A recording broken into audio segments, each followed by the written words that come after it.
Constitutional bodies. तो इस जो हमारा टॉपिक है इसमें बहुत सारी कॉन्स्टिट्यूशनल बॉडीज़ के बारे में पढ़ेंगे एंड कुछ कम थोड़ा ज़्यादा डिटेल में पढ़ेंगे, थोड़ा सा कम डिटेल में पढ़ेंगे, बट अलग अलग डिटेल्स में करके हम बेसिकली पढ़ने वाले हैं। ठीक है।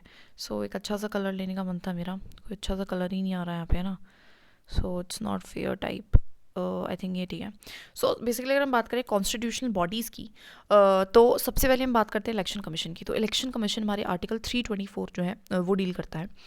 अगर हम बात करें इनका मेन जो वर्क होता है, जो काम क्या है इलेक्शन कमीशन का, दैट इज़ एडमिनिस्ट्रेशन करना इलेक्शंस की, जो कि हमारे सेंट्रल लेवल पे एंड स्टेट गवर्नमेंट के होते हैं। तो उनके इलेक्शंस को बेसिकली देखता है, कंडक्ट कराता है, इस तरीके से। कंपोजिशन की बात करें तो एक इसमें चीफ इलेक्शन कमिश्नर होता है, दो इसमें नॉर्मल इलेक्शन कमिश्नर्स होते हैं, राइट। तो तीन ही लोग हैं, ठीक है ना। अपॉइंटमेंट की बात करें तो इनकी सबके अपॉइंटमेंट प्रेसिडेंट करेगा। जनरली अगर आप देखोगे जो भी हमारी कॉन्स्टिट्यूशनल बॉडीज़ हैं और उनके चेयरमैन की अपॉइंटमेंट हमारा कौन कर रहा है, प्रेसिडेंट ही कर रहा है, ठीक है। पावर्स एंड फंक्शंस की अगर मैं बात करूँ तो इलेक्शंस को कराते हैं। इलेक्शंस किस किस के कराते हैं, देखिए Rajya Sabha, Lok Sabha, state legislative assembly, president और वाइस प्रेसिडेंट, ये सबके ही इलेक्शंस करा रहे हैं। तो ध्यान रखना है कि प्रेसिडेंट के कौन कराएगा, इलेक्शन कमीशन। वाइस प्रेसिडेंट की कौन, election commission. State legislative assembly की इलेक्शन कमीशन, तो वही कराता है, ठीक है। ये सुपरवाइज एंड कंट्रोल करता है एंड डिसाइड करता है क्वालिफिकेशन का। क्वालिफिकेशन मतलब बहुत सारे होते हैं ना कि कौन टू बी अ मेंबर बन सकता है हमारी, एक तरीके से कौन कंटेस्ट कर सकता है इलेक्शन, तो उसकी क्वालिफिकेशन बताता है। पॉलिटिकल पार्टीज को एलोकेट करता है, इलेक्शन सिंबल्स को भी, इलेक्शन सिंबल्स भी देता है। इंश्योर करता है moral code of conduct through out the election, एक हमने कोड ऑफ कंडक्ट को फॉलो करा, एक तरीका हमने मॉरल तरीका जो है यूज़ करा है। प्रिपेयर करता है ये हमारे इलेक्टोरल रूल्स एंड वोटर्स को रजिस्टर करता है ना एज वेल एज रिजॉल्व करता है जो भी हमारे इश्यूज होते हैं regarding the merge the split of the political parties. तो ये सबसे ये डील करता है, ठीक है ना। बात करते हैं अगर इसकी इंडिपेंडेंस की, तो हमारा चीफ इलेक्शन कमिश्नर का जो रिमूवल है वो कैसे होता है, एक स्पेशल मेजोरिटी के थ्रू होता है। स्पेशल मेजोरिटी क्या होती है हमारी, two third of the present and voting, है ना। एंड 50 जो सिंपल मेजोरिटी थी 50% of the total strength plus 1, है ना। ये हमारी दो कंडीशंस फुलफिल होती है तब हमारा रिमूवल होता है। एंड इसकी सर्विसेज को कम नहीं कर सकते, इसके डिसएडवांटेज, इसका मतलब इसलिए होता है कि सैलरीज वगैरह कम नहीं कर सकते, कुछ ऐसा नहीं कर सकते, इसकी पावर को छीन नहीं सकते हैं, सो ये नहीं कर सकते। मगर लेकिन एक लूप हॉल भी है कि जो इलेक्शन कमिश्नर्स हैं उनका रिमूवल सिर्फ डिपेंड करता है हमारे चीफ इलेक्शन कमिश्नर पे। एंड ऑफकोर्स रिमूवल कौन करेगा, वही अपना प्रेसिडेंट करता है, लेकिन स्पेशल मेजोरिटी से पास होना पड़ता है उसके लिए, ठीक है। इश्यूज़ की अगर मैं बात करूँ तो कोई भी क्वालिफिकेशन हमारे कॉन्स्टिट्यूशन में स्पेसिफाई नहीं करेगी कि कौन इलेक्शन कमिश्नर बनने के लिए जो है बन सकता है। टेन्योर भी हमारा गिवन नहीं है, ठीक है। एंड जो पोस्ट है रिटायरमेंट अपॉइंटमेंट भी अनक्लियर है, मतलब एग्जैक्टली बोला नहीं गया है कि जो है रीअपॉइंटमेंट नहीं हो सकती, ऐसा नहीं बोला गया। अब इसके चलते क्या माना जाता है कि शायद रीअपॉइंटमेंट हो सकती है, राइट। तो ये प्रॉब्लम है, ये थोड़ा सा डार्क नहीं है और डार्क चाहिए आई थिंक मुझे, ठीक है, अनक्लियर है, ठीक है। आगे बात करते हैं यूनियन पब्लिक सर्विस कमीशन की। तो union public service commission article 315 में से डील करते हैं। कंपोजिशन की बात करूँ तो इसमें चेयरमैन होते हैं, मेंबर्स होते हैं, और कितने मेंबर्स होंगे वो डिपेंड करता है हमारे प्रेसिडेंट पे, ठीक है। कितने मेंबर्स होंगे वो डिपेंड करता है प्रेसिडेंट पे। अपॉइंटमेंट भी प्रेसिडेंट ही इनका कर रहा होता है, ठीक है। एज की अगर मैं बात करूँ या फिर टेन्योर की, तो 6 साल या फिर 65 साल जो है विच एवर अर्लियर इनका जो है बताया हुआ है, 6 साल या फिर 65 साल। रिमूवल की बात करूँ तो ऑफकोर्स प्रेसिडेंट ही रिमूव करेगा, और किस बेसिस पे, मिस बिहेवियर अगर वो करता है तो, और उस पर इंक्वायरी भी बैठती है हमारी सुप्रीम कोर्ट की तरफ से। एंड जो कि डिफाइन है, तो ये ध्यान रखना है कि जो मिसबिहेवियर है वो डिफाइन है यूपीएससी मेंबर्स के केस में, कि अगर क्या डिफाइन है कि इन्वॉल्व हो या बेनिफिट करे अपने आप को किसी भी गवर्नमेंट कॉन्ट्रैक्ट से, तो उनका रिमूवल हो सकता है, ठीक है। दोबारा से एक बार कर लेते हैं। तो आर्टिकल 315 में है चेयरमैन रहेगा, मेंबर्स रहेंगे, नंबर ऑफ जो भी है वो डिपेंड करेगा प्रेसिडेंट पे। अपॉइंटमेंट प्रेसिडेंट कर रही है, टर्म 6 साल 65 साल दे रखा है, 65 ईयर जो है एज का दे रखा है। रिमूवल कौन करेगा, प्रेसिडेंट करेगा, मिसबिहेवियर के बेसिस पे। मिसबिहेवियर को डिफाइन कर रखा है, जो कि होता है इन्वॉल्व करना है, बेनिफिट करना फ्रॉम एनी गवर्नमेंट कॉन्ट्रैक्ट से। फंक्शंस की अगर मैं बात करूँ तो ये बेसिकली अगर तक कंडक्ट कराता है examination, everyone knows, all India service हुआ, है ना, सिविल सर्विसेज, है ना, सेंट्रल सर्विसेज हुए, ग्रुप ए एंड बी के सर्विसेज के एग्जाम्स को कंडक्ट कराता है। ये एडवाइस भी देता है रिगार्डिंग जैसे कि क्या हमारे रूल्स होने चाहिए रिक्रूटमेंट के, क्या किस तरीके से प्रमोशन करना है, कैसे अपॉइंटमेंट प्रमोशन ट्रांसफ़र करना है, उसके क्या प्रिंसिपल होंगे, पेंशन किस हिसाब से देनी है, कोई भी डिसिप्लिनरी जो केस होता है अगेंस्ट द सिविल सर्वेंट, उसके रिगार्डिंग भी एडवाइसेस देता है, ठीक है। एंड ऑफकोर्स वो बाइंडिंग नहीं होती हमारी गवर्नमेंट के ऊपर। एज वेल एज रिपोर्ट देता है हमारे प्रेसिडेंट को, जो कि बाद में पार्लियामेंट में जाके पेश करते हैं एंड वो डिस्कस करते हैं ओनली, एंड कांट इंटरफेयर, नहीं कर सकती यूपीएससी के डिसीजंस को। इसका मतलब क्या है कि पार्लियामेंट के पास रिपोर्ट आएगी तो वो ये कर सकते हैं कि ओके ये डिस्कशन कर सकते हैं, दिस इज, बट वो ये नहीं कह सकते कि आपने डिसीजन क्यों लिया, तो उस चीज़ पे that is they can't like interfere नहीं कर सकता यूपीएससी के डिसीजन मेकिंग में, राइट। तो ये सारे उनके काम है, एग्जामिनेशन को कंडक्ट कराता है, एडवाइजेस देता है, और हमारा रिपोर्ट देता है टू द प्रेसिडेंट। और रिजर्वेशन की अगर मैं बात करूँ तो रिजर्वेशन से मैटर्स पे यूपीएससी को बोलना जो है बैन है। एक क्वालिफिकेशन जो हमारी दे रखी है, ये नहीं दे सकती कि कौन मेंबर रहेगा, बट इतना दे रखा है कि जो हाफ मेंबर्स रहेंगे वो हमारे गवर्नमेंट सर्विस में होने चाहिए एटलीस्ट 10 ईयर, कि उनको क्या होना चाहिए, एक तरीके से एक्सपीरियंस होना चाहिए, they need to have experience of 10 year in a government service. तो ये इनकी क्वालिफिकेशन दे रखी है, ठीक है। रीअपॉइंटमेंट नहीं हो सकती है, बट जो मेंबर हैं वो चेयरमैन बन सकते हैं यूपीएससी या फिर किसी भी स्टेट पीसीएस के, और अदर सर्विस में लेके नहीं आ सकते हैं, ठीक है। तो ध्यान रखना है, सिंपल। अगर मैं बात करूँ इंडिपेंडेंस की, तो इंडिपेंडेंस किस तरीके से हमने इनकी इंश्योर करी, सिक्योरिटी ऑफ टेन्योर है ना, आसान नहीं तरीका, रिमूवल का बहुत ज़्यादा स्पेशल मेजोरिटी चाहिए है ना, मिस वो भी उसके लिए भी कोर्ट में इंक्वायरी होगी। तो एक तरीके से सिक्योरिटी है टेन्योर की। कंडीशंस ऑफ सर्विसेज को नेगेटिव नहीं कर सकते, इसका मतलब क्या है कि जो भी सैलरी कम नहीं कर सकते हैं ना, ऐसा नहीं कि उसकी पावर को हम छीन लें, वो नहीं कर सकते हैं इस तरीके से। अगर मैं बात करूँ इसकी दैट इज़ एक्सपेंसेस वो चार्ज होते हैं सीएफआई पे, इसका मतलब है कि वोटेबल नहीं है, ठीक है। तो these are not votable. Chairman की अगर मैं बात करूँ तो री अपॉइंटमेंट जो है वो नहीं होता है, ठीक है। री अपॉइंटमेंट जो है वो नहीं हो सकता है हमारे चेयरमैन का, ठीक है। तो ये एक तरीके से इंडिपेंडेंस को ही जो है इंश्योर करने के लिए किया गया है, ठीक है। मेंबर्स का हो सकता है, वो भी कहाँ पे हो सकता है, only as a chairman, only as a chairman हो सकता है, कहीं और नहीं हो सकता, किसी और फर्दर उसमें नहीं हो सकता, ठीक है। लिमिटेशन क्या है, सिर्फ only advisory function, of course advice इसलिए है, सिर्फ कोई भी पॉलिसी रिजर्वेशन जैसे मैटर्स में कुछ भी बोल नहीं सकती है, ठीक है। तो इस तरीके से दोबारा से एक बार ना रिकॉल करते हुए चलेंगे, देखो है ना, ठीक है। तो क्या है हमारा union public service commission article 315 करता है, कंपोजिशन क्या होना है, चेयरमैन मेंबर्स जो डिपेंड करेंगे हमारे प्रेसिडेंट पे, अपॉइंटमेंट प्रेसिडेंट करता है, एज क्या हमारा या फिर तो 6 साल या फिर 65 ईयर जो भी अर्लियर होती है, ठीक है। रिमूवल हमारा प्रेसिडेंट करेगा, और कैसे होगा, स्पेशल मेजोरिटी के थ्रू होगा, और किस तरीके से होगा, जब मिसबिहेवियर हो, ठीक है, जो कि डिफाइन है पूरी तरीके से जो, ठीक है। फंक्शंस की बात करो तो एग्जामिनेशन कराता है all India service, central service, group A and B की, एडवाइजेस देता है रिगार्डिंग द क्या रिक्रूटमेंट के रूल्स हैं, क्या हमारे प्रिंसिपल होनी चाहिए अपॉइंटमेंट प्रमोशन ट्रांसफर में, पेंशन से रिगार्डिंग केस जो भी किसी सिविल सर्वेंट्स होता है उन पर, लेकिन ऑफकोर्स बाइंडिंग नहीं होती। रिपोर्ट भी देता है टू द प्रेसिडेंट, जो कि पार्लियामेंट में लेके जाता है प्रेसिडेंट, और उस पर डिस्कशन होता है सिर्फ, और इंटरफेयर नहीं कर सकते डिसीजन में। रिजर्वेशन से रिगार्डिंग यूपीएससी कुछ नहीं बोल सकता। क्वालिफिकेशन क्या गिवन है कि जो हाफ ऑफ द मेंबर्स है वो गवर्नमेंट सर्विस में होने चाहिए, मिनिमम 10 ईयर के, दैट्स इट। रीअपॉइंटमेंट नहीं हो सकते, बट मेंबर्स को हम चेयरमैन बना सकते हैं हमारे यूपीएससीएंस स्टेट, अदर सर्विस में नहीं कर सकते, बाकी ऐसे कर सकते हैं। इंडिपेंडेंस, सिक्योरिटी ऑफ टेन्योर से कंडीशंस ऑफ सर्विस को कम नहीं करेंगे, एक्सपेंसेस चार्ज ऑन सीएफआई है, चेयरमैन की रिपोर्टमेंट नहीं होगी। और लिमिटेशन क्या है कि सिर्फ एक एडवाइजरी फंक्शन है, कि कोई भी पॉलिसी रिजर्वेशन में कहना ज़्यादा नहीं है। आगे बात करते हैं स्टेट सर्विस पब्लिक कमीशन की, तो ये भी आर्टिकल अंडर आर्टिकल 315 ही है, ठीक है। ईच स्टेट के लिए हमारा जो है स्टेट पब्लिक सर्विस कमीशन होता है। तो बेसिकली इसका कंपोजिशन देखें तो वही चेयरमैन है, मेंबर है, और अपॉइंटमेंट यहाँ पे गवर्नर कर रहा है। अच्छा, इनका क्या है कि इनको एक्सपीरियंस होना चाहिए पब्लिक एडमिनिस्ट्रेशन में, ठीक है। फंक्शंस की बात करूँ तो सेम है, ठीक है, बट स्टेट के अंडर रह के कर रहे हैं, स्टेट सर्विस, स्टेट के लिए रिक्रूटमेंट वगैरह देंगे, एडवाइस देंगे, वही हमारे that is appointment promotion disciplinary actions regarding and conduct कराते हैं ये भी एग्जामिनेशन, ठीक है।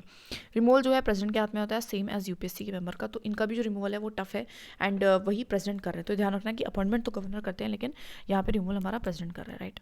और there is a finance commission, तो आर्टिकल 280 हमारी बात करती है, इसमें कंपोजिशन की बात करूँ तो चेयरमैन होते हैं, 4 मेंबर्स होते हैं, ठीक है। तो यूपीएससी में एंड एसपीएससी में ना स्पेसिफाइड नहीं था, यूपीएससी का तो प्रेसिडेंट डिटरमाइन करेगा, और एसपीएससी का और बेसिकली गवर्नर करता है, ऐसा ध्यान रखते हैं, वैसे इसमें लिखा नहीं बट हम ऐसा मान सकते हैं, ठीक है, गवर्नर करता है, ठीक है। और हमारा जो रहा चीफ इलेक्शन कमिश्नर, उसका भी हमारा जो था 1+2 रहेगा, ठीक है।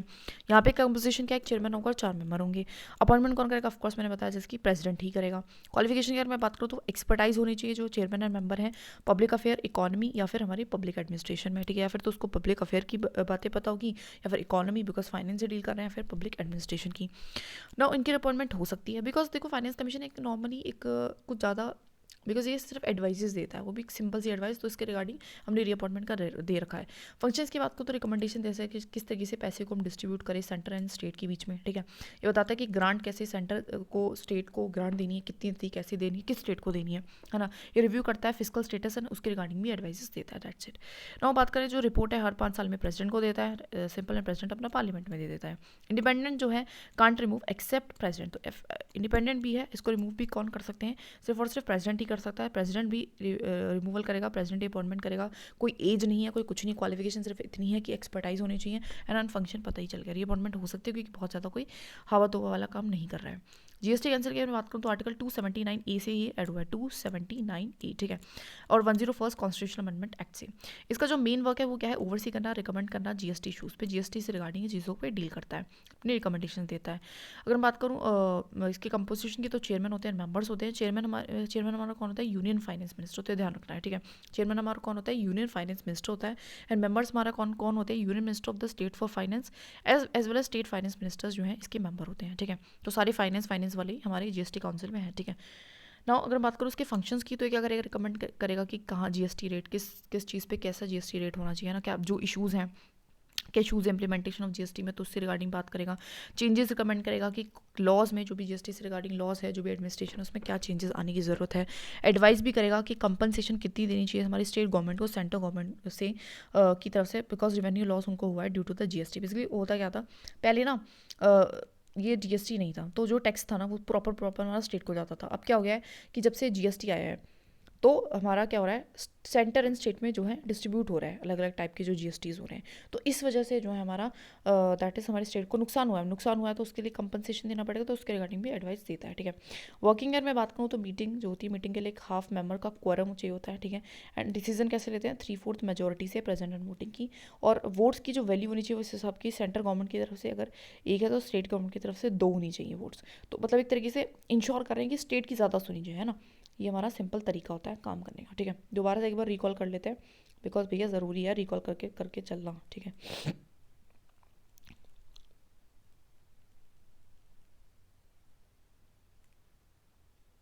ठीक है, तो हमारा जीएसटी काउंसिल है, जीएसटी काउंसिल आर्टिकल 279A से बात करता है, 101 कॉन्स्टिट्यूशनल अमेंडमेंट एक्ट के थ्रू ही आया था। मेन वर्क क्या है इसका, ओवरसी करना, रिकमेंडेशन देना जीएसटी के इशूज़ पे, ठीक है। अगर मैं बात करूँ मैं इस कंपोजिशन की, तो इसमें चेयरमैन होता है, मेंबर्स होते हैं। चेयरमैन कौन होता है, हमारा यूनियन फाइनेंस मिनिस्टर, मेंबर्स हमारा union minister of state for finance and state finance ministers होते हैं। फंक्शंस क्या रिकमेंड करेगा, जीएसटी रेट्स को, जो भी इशूज़ हैं इंप्लीमेंटेशन उसको देखेगा, रिकमेंड करेगा चेंजेस लॉ एंड एडमिनिस्ट्रेशन के, एंड एडवाइस करेगा कितना कंपनसेशन स्टेट गवर्नमेंट को देना चाहिए because of the revenue loss जिनको हुआ है। वर्किंग क्या कि मीटिंग के लिए हाफ मेंबर्स होने चाहिए, and decision 3/4 of the present and voting से लिया जाता है। और स्टेट एंड जो है central government and state government की वोट का वैल्यू क्या है, 1:2 इस तरीके से है, ठीक है। ना बात करते हैं national commission for SC ST OBC, ठीक है। ये OBC लिखना था यहाँ, जो भी अदर बैकवर्ड क्लासेस। तो बेसिकली तीनों का हम कंपैरिजन से चलेंगे। देखो कॉन्स्टिट्यूशनल अगर हम बात करें तो आर्टिकल 338 में है 89th अमेंडमेंट से, 338A में है 89th अमेंडमेंट से, और 338B में है 102nd कॉन्स्टिट्यूशनल अमेंडमेंट के थ्रू, ठीक है। तो ये दोनों इकट्ठी आई थी, तो 89 और ये बाद में हुई थी 102nd। कॉम्पोजिशन की बात करूँ तो दोनों में ही एक चेयरमैन एक वाइस चेयरमैन है, तीनों में ही, और 3 मेंबर है, तो मतलब 5 मेंबर है, चेयरमैन वाइस चेयरमैन और 3 member, chairman vice chairman 3 member, तो सेम। फंक्शंस की अगर मैं बात करूँ तो ये भी सेम है, जैसे कि इन्वेस्टिगेट करेगा, मॉनिटर करेगा implementation of the safeguard provided in the constitution, मतलब जो भी कॉन्स्टिट्यूशन में लिखे हुए हैं कि हम ये सेफगार्ड जो है प्रोवाइड करेंगे हमारे SC को, ST को, है ना, OBC को, और वो क्या अच्छी तरीके से इंप्लीमेंट हो रहे हैं, तो वो ये देखते हैं, ठीक है। उसके बाद इंक्वायर भी करते हैं, कोई भी कंप्लेंट अगर आती है violation of the SC rights, यहाँ पे ST राइट्स हो जाएगा, यहाँ पे OBC राइट्स, मतलब अगर ऐसा दिखता है कि हमें कुछ राइट्स दी गई हैं कॉन्स्टिट्यूशन की तरफ से, ठीक है, कॉन्स्टिट्यूशन की तरफ से कुछ राइट्स जो हैं वो दिए गए हैं, लेकिन उनका वायलेशन हो रहा है, लोग उनको फॉलो नहीं करते, तो इस चीज़ में अगर कंप्लेंट आती है तो इंक्वायरी भी बिठा सकते हैं। रिकमेंडेशन करता है कि और किस तरीके से और भला हो सकता है, कैसे वेलफेयर एंड एडवांसमेंट हो सकता है, ठीक है। इसमें एक और नई चीज़ ऐड कर लेना कि इंश्योर करता है inclusion of the OBC in list का, तो OBC की जो लिस्टिंग है किस तरीके से OBC की लिस्ट में आएगा, तो इसके रिगार्डिंग भी ये बताता है, ठीक है। ना अगर बात करूँ पावर की, तो वही इन्वेस्टिगेट कर सकता है कंप्लेंट्स को, है ना, सम्मन कर सकता है, विटनेस को भी बुला सकता है कि ऐसा हुआ था कि नहीं हुआ था, डिमांड कर सकता है, एविडेंस भी मांग सकता है, तो एक तरीके से कोर्ट की तरह ही थोड़ा बहुत काम करता है, ठीक है, बिकॉज वो क्या है कंप्लेंट्स को ले रहा है वायलेशन के राइट्स की। अगर ये बात करूँ तो वही मॉनिटर करता है वेलफेयर प्रोग्राम को, जैसे कि मैंने बताया, रिकमेंडेशन दे सकता है गवर्नमेंट को, एनुअल रिपोर्ट देता है सबसे इंपॉर्टेंट प्रेसिडेंट को, ठीक है। तो तीनों ही एनुअल रिपोर्ट देते हैं हमारे प्रेसिडेंट को, तो ध्यान रखना है एनुअल रिपोर्ट दे रहे हैं। ये जो हमारे दैट इज फाइनेंस कमीशन था वो कैसे दे रहा था, हमारा 5 साल में दे रहा था, राइट, लेकिन यहाँ पे एनुअल रिपोर्ट जाती है, यूपीएससी भी हमारा एनुअल रिपोर्ट देता है, इस तरीके से हमारा एनुअल रिपोर्ट देता है, ठीक है। Now controller on auditor general of India जो हमारा है अगला, दैट इज हमारा आर्टिकल 148, हम इसमें बात करते हैं 148, ध्यान रखना है। अपॉइंटमेंट ऑफ कोर्स प्रेसिडेंट करेगा, इसका टर्म वही 6 साल 65 ईयर है, विच एवर अर्लियर। रिमूवल की बात करो तो सिमिलर जज ऑफ सुप्रीम कोर्ट, जैसे कि सुप्रीम कोर्ट का रिमूवल होता है उसी तरीके से इसका होता है, मतलब वही स्पेशल मेजोरिटी के साथ हो रहा है ना। तो वही उसका ग्राउंड्स होंगे, वही रिमूवल होगा, वही कमेटी वगैरह बैठेगी। देखो सिमिलर जज ऑफ इसमें ही लिखा हुआ है, स्पेशल मेजोरिटी से यूपीएससी का भी हो रहा था, लेकिन उसमें क्यों नहीं लिखा, क्योंकि यूपीएससी के लिए जो है इंक्वायरी सुप्रीम कोर्ट कर रहा था, लेकिन यहाँ पे जो है इंक्वायरी के लिए कमेटी बैठती है, राइट, सुप्रीम कोर्ट के लिए। ध्यान है, सिमिलर जज जो हमारे सुप्रीम कोर्ट को रिमूव करते हैं तो कमेटी बैठती है, तो ऐसे कैग के लिए कमेटी बैठेगी, थोड़ा सा अलग हो जाता है प्रोसेस, इसलिए तो ध्यान रखना सिर्फ कैग ही है जो सिमिलर जज ऑफ दी सुप्रीम कोर्ट की तरह क्या है, रिमूवल है।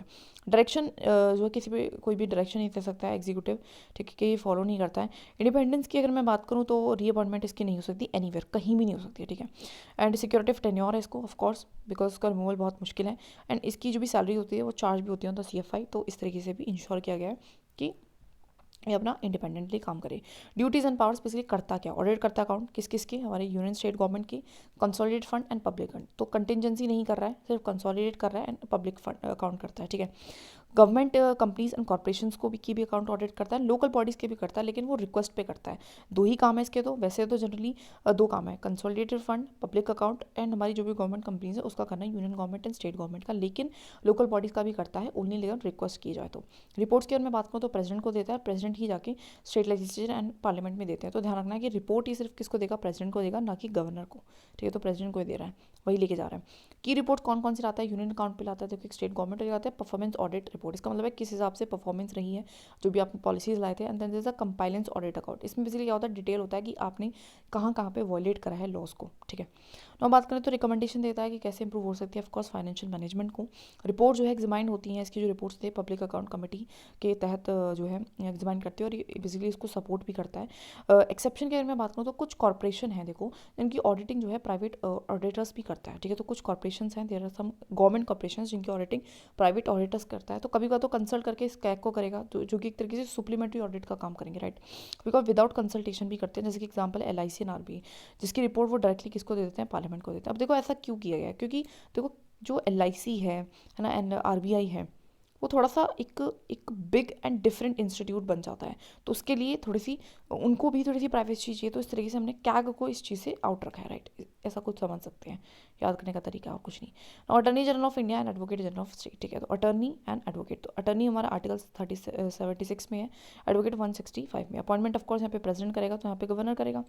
फंक्शंस के बारे में बात करूँ तो ये क्या है, हमारा लीगल एडवाइजर है गवर्नमेंट ऑफ इंडिया के लिए, ये हमारा रिप्रेजेंटेटिव्स है गवर्नमेंट ऑफ इंडिया का अंडर सुप्रीम कोर्ट में, हाई कोर्ट के अंदर जो है, दोनों में जो क्या करता है, रिप्रेजेंटेशन करता है गवर्नमेंट ऑफ इंडिया की, ठीक है। राइट टू स्पीक है उसको बोथ हाउसेज ऑफ पार्लियामेंट में, एंड पार्टिसिपेट भी करता है पार्लियामेंट्री कमेटीज, दोनों जगह कर सकता है, लेकिन वोट नहीं दे सकता। देखो ऐसा क्यों है कि ये पार्टिसिपेट क्यों कर सकता है हमारे, बिकॉज ये इसलिए कर रहा है क्योंकि उसको गवर्नमेंट को जाके रिप्रेजेंट करना है, तो गवर्नमेंट को रिप्रेजेंट करना है, तो गवर्नमेंट की बातें, डिबेट, पॉलिसीज़ का उसको इन्फॉर्मेशन होना चाहिए, दैट्स वाई, ठीक है। द सेकेंड चीज़, वोट क्यों नहीं दे सकता, बिकॉज ऑफ कोर्स मेंबर नहीं है, इलेक्टेड नहीं है, राइट, तो वो वोट भी नहीं दे सकता। यहाँ पे भी सेम है, लीगल एडवाइजर है स्टेट गवर्नमेंट का, रिप्रेजेंट करेगा स्टेट गवर्नमेंट को HC एंड अदर कोर्ट्स में। एंड ऑफ कोर्स इसके साथ भी सेम ही ये चीज़ होती है कि वो भी राइट स्पीक कर सकता है पार्लियामेंट, मतलब लेजिस्लेटिव असेंबलीज में, एंड हमारा जो भी वहाँ की कमेटीज़ होती है वो भी कर सकते हैं, एंड ऑफ कोर्स वोट नहीं कर सकता है, सेम ही चीज़ है, ठीक है। टेन्योर की अगर मैं बात करूँ तो फिक्स नहीं है, प्रेसिडेंट के ऊपर डिपेंड करता है, प्रेसिडेंट जब चाहे निकाल सकता है, सेम विद द गवर्नर, तो ध्यान रखना है, क्योंकि बहुत कोई इंपॉर्टेंट पोस्ट नहीं है। देखो एक नॉर्मल लॉयर की तरह, एक तरीके से जो हैसियत होती है हमारे अटर्नी की, एडवोकेट की, एक तरीके से लॉयर की तरह होती है, तो जब मैं बन चाहूँगी अपने लॉयर को चेंज कर सकती हूँ, तो इस तरीके से, ठीक है। तो अगर मैं बात करूँ रिजाइन रिमूवल कौन करेगा, प्रेसिडेंट, एक गवर्नर, ठीक है। क्या ये प्राइवेट लीगल प्रैक्टिस कर सकता है अपनी, यस ऑफ कोर्स ये कर सकता है, तो उसको अपनी परमिशन भी दी गई है, राइट। नाउ स्पेशल ऑफिसर भी एक लिंग्विस्टिक माइनॉरिटीज़ के लिए रखा जाता है, तो आर्टिकल 350B जो है इसके रिगार्डिंग डील करता है। अपॉइंटमेंट ऑफ कोर्स प्रेसिडेंट करेगा, है ना। एंड अगर मैं बात करूँ इसका मेन काम क्या है, तो इन्वेस्टिगेट करता है, मॉनिटर करता है कि जो सेफ गार्ड हो रहा है, कि मतलब सेफ्टी मिल रही है लिंग्विस्टिक माइनॉरिटीज़ को कि नहीं, कि उनका कुछ वायलेशन तो नहीं हुआ राइट्स का। एनुअल रिपोर्ट भी देता है प्रेसिडेंट को, तो ध्यान रखना है एनुअल रिपोर्ट देता है ये भी प्रेसिडेंट को, तो ये भी एनुअली दे रहा था, ठीक है। और कौन था हमारा उससे, जो हमारे जो भी नेशनल कमीशंस थे फॉर OBC ST SC, वो भी हमारे एनुअली दे रहे थे। हमारा कैग भी एनुअली देता है, और जो हमारा UPSC है वो भी एनुअली देता है, तो ध्यान रखना है। ये इंश्योर करता है हमारे कि जो भी इंटरेस्ट है उनको प्रॉपर्ली रिप्रेजेंट किया जाए लिंग्विस्टिक माइनॉरिटीज़ की, और कंपटीशन भी देता है प्रेसिडेंट को कि किस तरीके से और इफेक्टिवली इंप्लीमेंट किए जा सकते हैं, ठीक है, तो ये सारी चीज़ें बताता है, ठीक है। तो बस फाइनेंस कमीशन है जो 5 साल पे देता है, आई थिंक UPSC हुआ, है ना, और इलेक्शन कमीशन तो कोई रिपोर्ट देता ही नहीं है ना, UPSC हुआ, उसके अलावा GST काउंसिल भी कोई रिपोर्ट नहीं दे रही है, उसके अलावा हमने क्या पढ़ा था, जो भी हमारा नेशनल कमीशन फॉर SC हुआ, नेशनल कमीशन फॉर ST हुआ, national commission for backward classes हुआ, और ये हमारा ये जो भी स्पेशल ऑफिसर फॉर लिंग्विस्टिक वाला हुआ, जो कैग हुआ, वो सब एनुअली रिपोर्ट देते हैं, ठीक है, annual report to the president, ठीक है। दैट सब कर लिए। इनको देखो एक ही तरीका करने का, बार बार बार बार बार बार बार बार बार बार बार बार बार बार रिकॉल करना है, ठीक है, बार बार आँख बंद करके रिकॉल कर लेना है तो अच्छा रहेगा। That's it. और थोड़ा सा PYQ बेसिस पे पढ़ना है, जिस हिसाब से प्रीवियस क्वेश्चन है उस हिसाब से पढ़ो, दैट्स इट।